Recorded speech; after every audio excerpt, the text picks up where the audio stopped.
Hey there, TigerShark here again with Okano. I've said this before, I really hate to make negative reviews for games, it just feels bad. But I always say I have to give my honest opinion. I've played games I just don't like before, and I simply picked a different game to make a video on instead of writing a poor review. I'm choosing not to do that this week in the interest of fairness and honesty. And who knows, maybe you'll try the game yourself and actually like it. So for this week, I played a game called Gothical.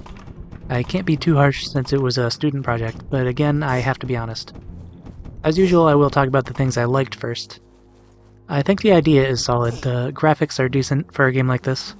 The gameplay is a bit like The Binding of Isaac, a top-down camera and directional attacks. I played with mouse and keyboard and discovered that if you hold 2 arrow keys at once, then you can shoot diagonally, giving you 8 directions to fire instead of 4. The game doesn't tell you this, and in fact there wasn't even a tutorial. So make sure you read the controls before playing, because I didn't, and I ended up dying in my first run because I couldn't even figure out how to attack. I like the design of the enemies and the one boss I fought. It is really fun to mow down hordes of skeletons and things. This is where I unfortunately can't talk about anything else without bringing up the things that brought my experience down. There really didn't seem to be too much enemy variety. It's mostly skeletons. I think there were different kinds of skeletons, but they all functioned exactly the same.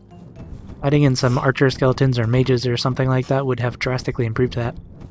There were bats that would shoot fireballs, and then 2 types of ghosts, but they basically functioned just like the skeletons and bats, so it was mainly cosmetic. About the boss, it was a cool design, a classic Grim Reaper type, but I literally could not do anything to it. It had a move where it would pull me close to it, so I couldn't get away. Then it would swipe me with the scythe. I might have missed something, but I could not figure out a way to dodge it. I never found a way to heal, so both times I tried I was facing the boss on less than half HP, meaning I died very quickly. And the fact that you have to start over from the start with no upgrades when you die just meant that after 2 attempts I was already out of patience and not willing to try again. I really wanted to know what happens when you beat it. You know, I'm a very patient person, but I've learned recently to value my time more. So if I'm tediously grinding back to the boss only to get one shot again, and I'm not even enjoying the normal gameplay that much, then I'm just going to move on to something better. It might have been better if the upgrades were more meaningful as well. The whole time I was playing, I only found 2 active skills. One was a poison trail you leave behind you for a few seconds, which I used maybe twice because it wasn't very good. And the other was a fireball, which I got just before dying to the boss the second time. Every other upgrade was a passive boost to damage, attack speed, health, or move speed. Which is nice to have, don't get me wrong. But you can only have 4 upgrades active at once. And that includes both passive and active skills, by the way. You can pick which ones you want active on your character, which is not explained in-game also. You have to press tab, then scroll to the upgrade you want, then press a number key to assign it to a slot. The whole system is a little confusing without a proper tutorial. I kinda like the way the map is designed. You can see areas below that you can get to sometimes, which is cool. But there's no actual in-game maps, so you can easily just wander and get lost. And good luck finding your way back if there was another path you wanted to explore behind you somewhere. Moving on, there is technically a story too, but again, it's not told in-game at all. It's in the game description on itch.io. In a dark fantasy world where ancient evils have made their home in the underworld, the reluctant witch Delilah must save the helpless souls trapped within, unable to reach their final resting place.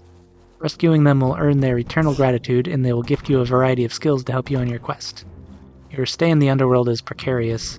Every death will set you back and change what you encounter. With procedurally generated skills that give endless replayability, each run will be unique. Hordes of enemies create a fast-paced environment where speed and movement are crucial to surviving. Defeat the hordes to fight powerful bosses and decide the fate of the underworld.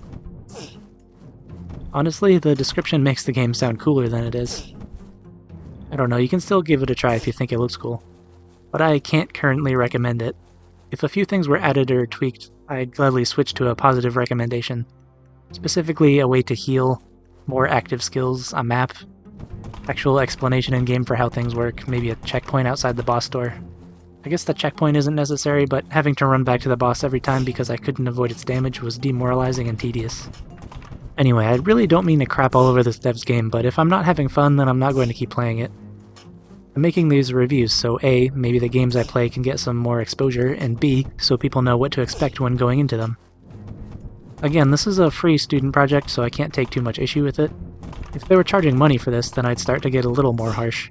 But hey, it is what it is, and I'm really glad that people are making the games they want to make and are sharing them with the world. There is some fun to be had with this one. I'll leave the link in the description if you want to try it for yourself. So that's all for this one, and as always, I hope you have a spectacular day. I have other channels and projects that I would love for you to check out. I have a second channel called Drawing with TigerShark, where I have a variety of drawing content. I have an EP on Spotify called 5,555 Miles as my one-man band called Power Mouse. And finally, I have a clothing brand called Studio Duck Apparel featuring original artwork that I create myself. The links to these things will all be in the description.